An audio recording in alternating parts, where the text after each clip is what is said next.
What does an organisation that adopts the principles of love at work look like? How is it different from another business? Well, in so many ways, it just isn't. Because whatever it's doing, it will continue to do. The difference is not in the doing, it's in the being. It's around how we are with each other. And I think the single most important difference in the way we are with each other in a business that uses the principles of love at work is in the way that we really listen to each other. We ask each other questions and we listen. And we don't interrupt. We just let the answer come. We allow people to say what they've got to say. And if you could be a fly on the wall in one of those businesses, the place you would want to be to notice it most is in a meeting room or a boardroom. If you could be the fly on the wall in a boardroom that adopts these principles, you would see a totally different sort of meeting. You'd see a meeting where everyone gets an equal opportunity to speak. In fact, they have to speak. It's not an option, because everyone is as valued as everyone else. It eliminates the bullies. It eliminates those people who shout loudest and speak longest. And because of the way the meetings are constructed, the quality of the thinking just spirals upwards as the meeting progresses. And that is a very rare thing.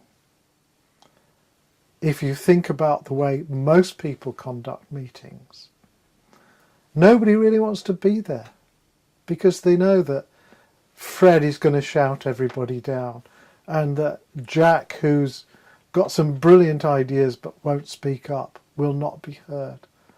Or Lucy wants to put something really new to the business but knows she's wasting her time. And in a situation where people really listen, the quality of the people's thoughts improves beyond recognition.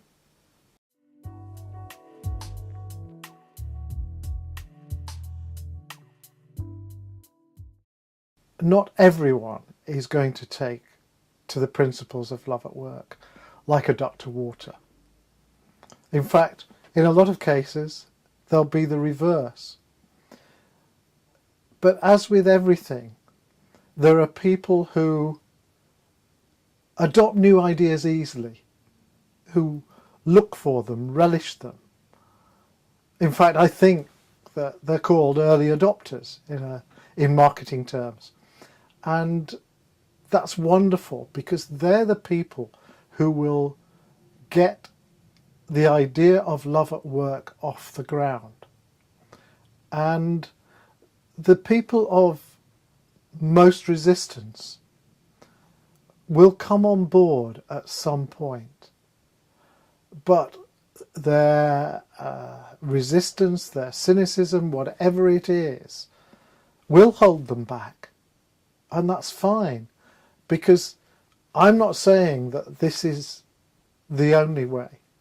There are lots of paths to get to a place of comfort and love and respect, which I don't even know about. But it doesn't matter.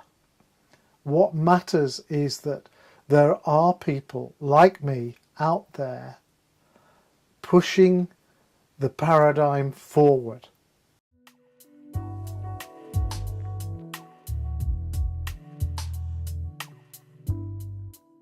Over the years, I've pondered how we have come to be in the state we are in our working world. And not just in our jobs, but in all sorts of ways, in the way we relate with others, with society. And I don't think there's a simple one-line answer to that question. But I think it goes back centuries and centuries and centuries. And it goes back to a time when there wasn't enough. And so people had to scrabble for an existence. And they wanted to be powerful in the sense of having power over others, because that way they knew that they would have a roof over their head. They could afford to light a fire. They could afford to put food on the table. And that has been the cause of so much sadness, death, war over centuries. And when we stop worrying about having power over other people, and we start to think about using our power well and wisely, then we're looking at the world in a different way. And I have a theory too that religions, organised religions, are actually about power. They're about keeping people in place, keeping them under control. The Industrial Revolution and the Victorian era, the same thing. The idea that one went to work at 7 in the morning and didn't get home till 7 at night and was too tired to do anything else. And that we were paid the minimum that we would be paid. And we couldn't go anywhere else to work because there was nowhere else to work. Not in the way we can today. Today, if we don't like the place we work, we go and find something else. Back in the Victorian era, my grandmother worked in a mill, weaving. She didn't have anywhere else to go. She probably never left a radius of 30 miles of where she was born. But that's not the case now. We don't need to live our lives in the West like that. And I like to remember that we are talking about our Western world. We are not talking in terms of love at work at the moment in terms of second and third world countries. One step at a time.